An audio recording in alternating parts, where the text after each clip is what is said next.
Knowing the professor's name and how to spell it, it's a good thing, and to remember their name, because then they'll think like, oh, okay, like they're obviously, respectful and interested in what they're learning and what I'm teaching them. So it's always a good thing to know how to spell their name and know their name. In the beginning of the semester, I was doing homework online and I had trouble completing it, so I had to look in my syllabus and find my instructor's email address just to get help for it. Typically, you could find the professor's contact information on the front page of the syllabus. The name, contact number, phone number, and email address, and office hours.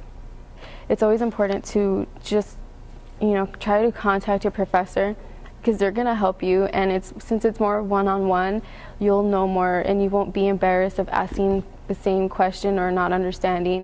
But I think going to their office hours is probably the most important, because they'll just help you hands-on, one-on-one, and you'll understand more.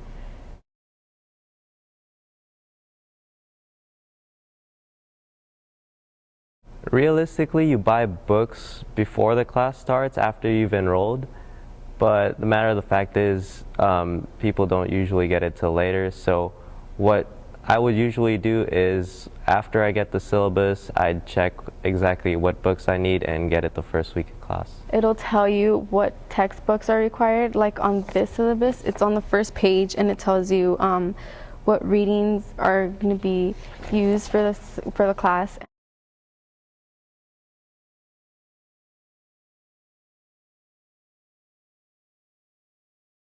Learning objectives are skills that students are supposed to know by the end of the semester.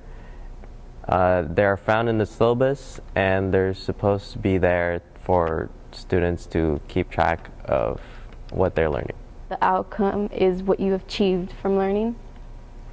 For example, this syllabus says, by the end of the semester, successful students will employ critical thinking concepts to write coherent, logical arguments.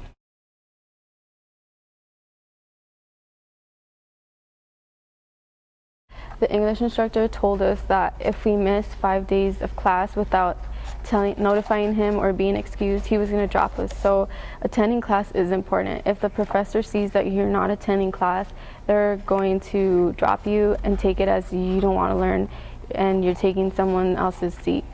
So it's very important to attend class, and if you can't, at least try to notify them in time.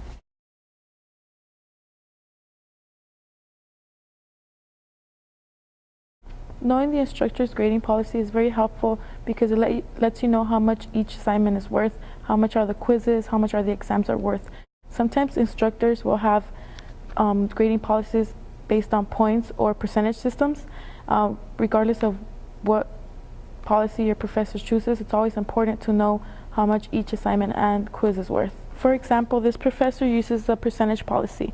In his class, position papers are worth 20%. The first 2 essays are worth 10%. The third essay is worth 15%. Visual arguments and self-evaluations are worth 10%.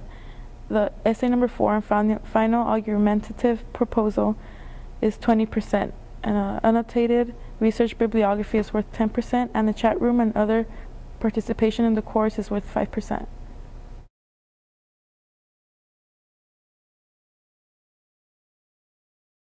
Academic honesty is mostly regards to cheating on tests or cheating on papers or any other sorts of cheating. And then there's plagiarism, which is when a student uses another person's work and as their own.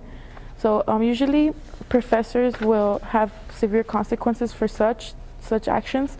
For example, in the English 103 class, it says plagiarism will result in automatic F in the assignment, and also Cerritos has also consequences for such actions, such as dismissal of the college.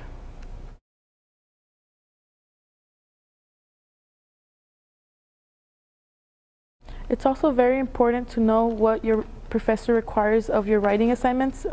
If you should use MLA format or APA format. It's very important, just because you don't want to turn in an assignment that is wrong, the formatting's wrong, and you can get the information on how to format your essays at the library. They have helpful handbooks that will help you with your MLA and APA format.